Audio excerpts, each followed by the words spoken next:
Welcome back, our dear viewers. Indeed, more than 100 days today. We are in the 103rd day of the Gaza war since the Israeli occupation army started its attacks against the civilians in the Gaza Strip. Indeed, a very alarming situation on the ground.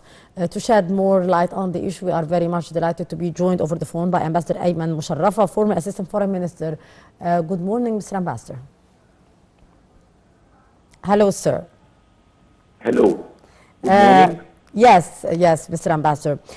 How do you see the latest developments on the ground on the 103rd day of the Israeli attacks against the Gaza Strip?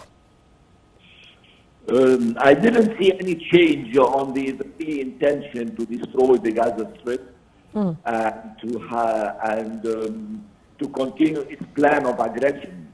Yes. And crimes against Palestinians, the use of excessive force, the destroying of hospitals, of schools, of any means of life for the Palestinians.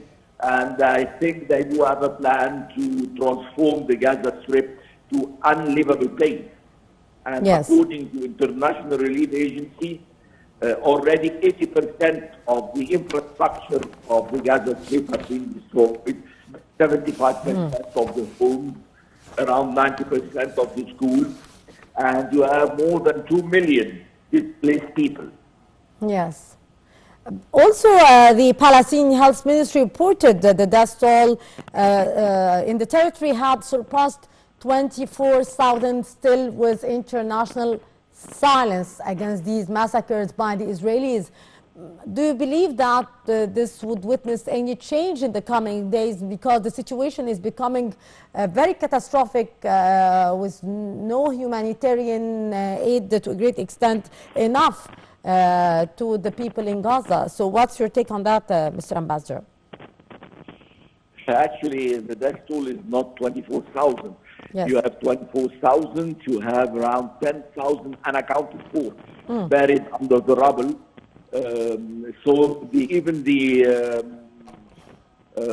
medical teams cannot do that job in picking up the dead. And more than 60 or 70% wounded. 80% of them are women and children.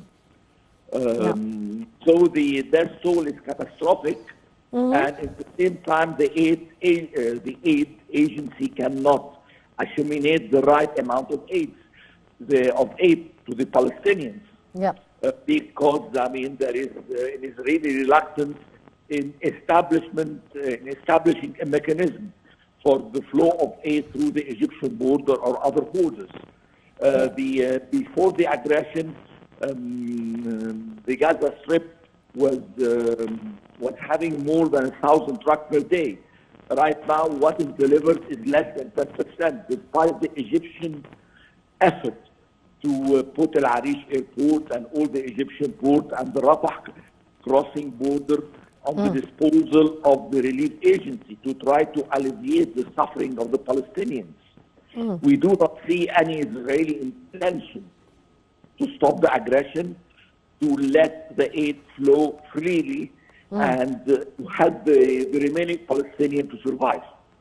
Yes. Mr. Ambassador, actually after more than 100 days of the Israeli war, the government of Prime Minister Benjamin Netanyahu has come under intense international pressure to end the fighting as the civilian death is increasing dramatically. And the UN chief, Antonio Guterres, also called for an immediate stoppage for the fighting and an immediate ceasefire, yet with no response from the Israeli side. What's your take on that, and how the government of Netanyahu would face the situation inside Israel, also with their incapability of freeing the hostages still in the Gaza Strip? I do not see any hope that this right-wing, religious wing government will change the position. They are continuing on their policies, and I do not see any light at the end of the tunnel. And all the relief agencies, starting from Gutierrez, the Secretary General of the UNRWA, the Director of the Mr. Griven's Assistant Secretary General for Human Affairs, all of them signaled that we are facing ahead a total famine and a total humanitarian disaster in Gaza. And nobody is doing enough. I do not see any real concrete international pressure.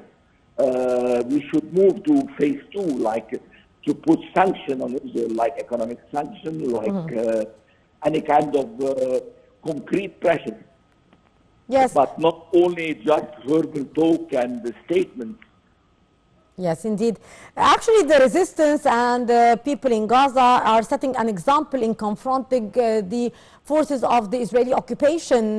How, in your opinion, and to what extent can this be achieved with all the aggression imposed on the people in Gaza here and some on the West Bank as well? Actually, the Palestinian people in the West Bank and the West Bank too, and in Gaza, they are setting an example for resistance, for dignity. In such violent aggression, they never bowed, and they're continuing in their quest to have this resistance against the occupation. Yes. But it's not only a resistance. As human beings, they do need to help. They need to have for their children and for their family. They need a kind of humanitarian basic relief to be able to keep their lives. It's not a matter of resistance only. It's a matter of keeping their lives. They could not keep their lives because they do not have water, they do not have electricity, they do not have gas. And under extreme temperature, bearing in mind that we are in winter, and there is a constant flow of rain and wind, and people are living in very precarious situation, in tents, open tents. So where is the international community dignity really and consciousness? How they do not respond in a very quick manner to help those human beings. The suffering of human beings, it's not related to race or religion or color. Yes. They should the call of those poor Palestinians who are continuously suffering in the West Bank and Gaza. Yes, but what we are seeing in Gaza here is a kind of genocide, Mr. Ambassador, with an international silence with the Israelis and support from the Western side. So how do you see this silence from and support to the Israelis by the United States and the international community, with actually the United States elections taking place in few months? Well, unfortunately, silence is killing. It is not only not to indict, or if you are keeping silent, you are a silent witness to a murder case. I mean, the international community, as I said, should move forward. And I do believe that the public opinion in many countries, they are really mobilized. Yeah, yesterday we saw the biggest ever march. Yes. Or in weekend in London, big marches supporting the Palestinians. In New York, even the Haredim Jews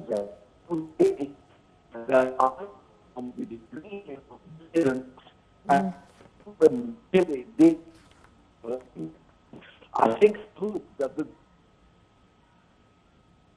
Yes, Ambassador Mushraffa, I do believe that we are having some technical issues and we lost contact with Ambassador Mushraffa. Thank you so much for your very precious input, sir, and indeed a very deteriorating situation in the Gaza Strip with the toll is increasing from the civilians here. Indeed, a quick recap. We were talking about the situation in the Gaza Strip after more than 100 days of the start of the Israeli war against the Gaza Strip. Also, we were talking about the AFCON 2024, which is taking place in the Ivory Coast, with our expected match and encounter against Ghana, which will take place next Thursday at 10 p.m. Cairo local time, and we wish our national team the best of luck. With that, our dear viewers, we come to the end of this edition of The Breakfast Show, brought to you by myself, Maisti Rabia.